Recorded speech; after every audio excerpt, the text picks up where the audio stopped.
Hey friends, welcome to my channel. ఇవాల్టి recipe tasty and easy కొబ్బరి చట్నీ ఎలా చేయాలో చూద్దాం.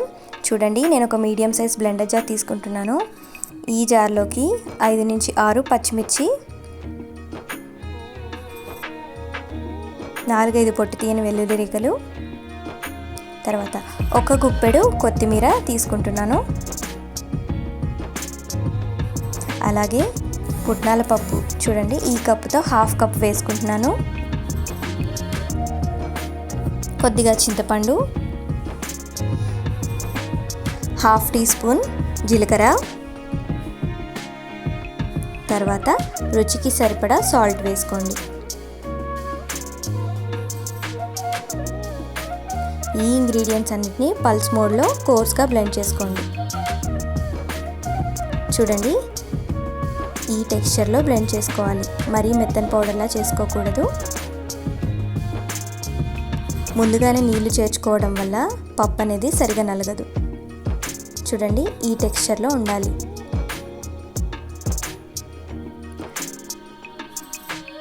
పుట్నాల పప్పుకి డబుల్ క్వాంటిటీలో కొబ్బరి ముక్కలు తీసుకుంటున్నాను. దీంట్లోకి తగిన నీళ్లు చేర్చుకొని చక్కగా బ్లెండ్ చేసేయండి. ఈ చట్నీ తాలింపు కోసం నేను స్టవ్ పైన ఒక చిన్న కడాయి తీసుకున్నాను. దాంట్లోకి 2 to 3 table spoons of oil వేసుకుంటున్నాను. ఆయిల్ వేడైన తర్వాత క్రష్ చేసుకున్న 4 నుంచి 5 వెల్లుల్లి రేఖలు వేసుకోండి.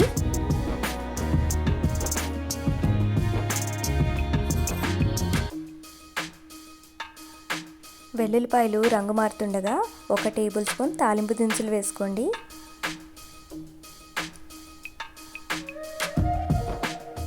తాలింపు దినుసులు చిటపట్లాడుతుండగా తుంచుకున్న 2 నుంచి 3 ఎండుమిరపకాయలు వేసుకోండి.